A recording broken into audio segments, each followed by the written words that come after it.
Assalamualaikum warahmatullahi wabarakatuh.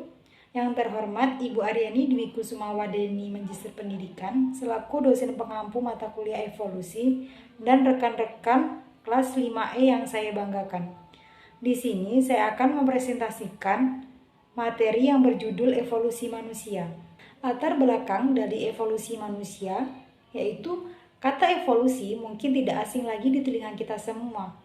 Sebab mendengar evolusi maka kita akan mengingat Charles Darwin. Mungkin beranggapan bahwa konsep-konsep tersebut hanya berkaitan dengan bidang studi biologi dan berpengaruh sedikit pun terhadap kehidupan sehari-hari. Anggap ini sangat keliru, sebab teori ini ternyata lebih dari sekedar konsep biologi. Teori evolusi kini masih menjadi pertanyaan besar setiap manusia. Tapi pada dasarnya sekarang ini dari sisi agama meyakini bahwa manusia itu ada karena ada yang menciptakan. Sedangkan pada sisi biologi manusia itu ada karena adanya pertemuan sel sperma dan sel ovum. Pokok pembahasan dari evolusi manusia yang pertama yaitu pengenalan evolusi manusia. Yang kedua itu tahapan evolusi manusia. Yang ketiga itu faktor yang mempengaruhi evolusi manusia. Nah, yang pertama itu pengenalan evolusi manusia. Evolusi manusia adalah proses perubahan bertahap yang terjadi pada makhluk hidup dari generasi ke generasi. Proses evolusi terjadi dalam sejarah primata yang menyebabkan munculnya Homo sapiens sebagai spesies tersendiri dari famili hominid yang mencakup kera besar. Proses ini berlangsung selama jutaan tahun dan diyakini dimulai di Afrika Timur sekitar 6 juta tahun yang lalu. Yang kedua itu adalah tahapan evolusi manusia.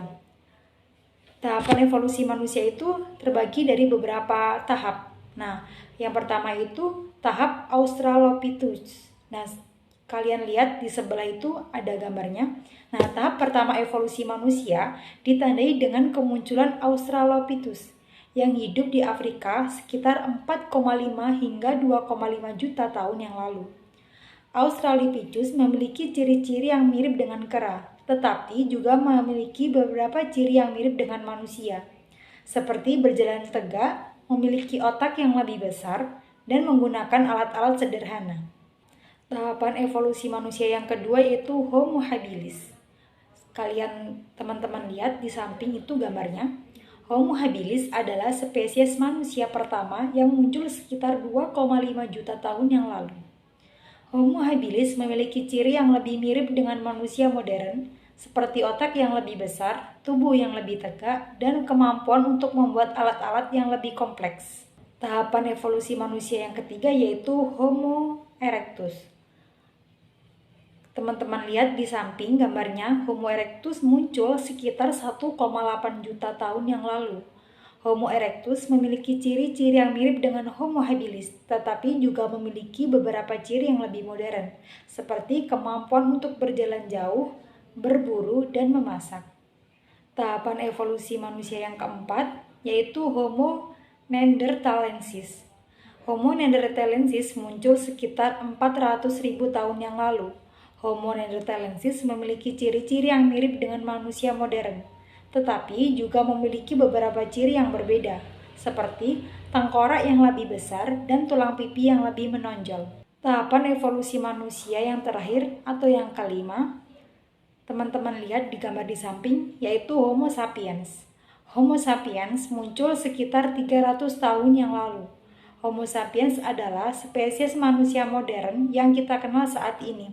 Homo sapiens memiliki ciri-ciri yang mirip dengan Homo neanderthalensis, tetapi juga memiliki beberapa ciri yang berbeda, seperti otak yang lebih besar dan kemampuan untuk berbahasa. Yang terakhir adalah faktor yang mempengaruhi evolusi manusia. Evolusi adalah perubahan bertahap yang terjadi pada makhluk hidup dari generasi ke generasi. Perubahan ini disebabkan oleh kombinasi 3 proses utama, yaitu yang pertama itu variasi. Variasi adalah perbedaan yang dimiliki oleh individu dalam suatu populasi. Variasi dapat disebabkan oleh mutasi, rekombinasi genetik, dan faktor lingkungan. Yang kedua yaitu reproduksi. Reproduksi adalah proses menghasilkan keturunan. Keturunan akan mewakili sifat-sifat dari induknya. Nah, yang ketiga yaitu seleksi alam. Seleksi alam adalah proses seleksi individu yang memiliki ciri-ciri yang lebih menguntungkan untuk bertahan hidup dan bereproduksi. Baiklah, itulah pemaparan dari saya. Kurang dan lebihnya saya mohon maaf. Wabillahi taufiq wal hidayah. Wassalamualaikum warahmatullahi wabarakatuh.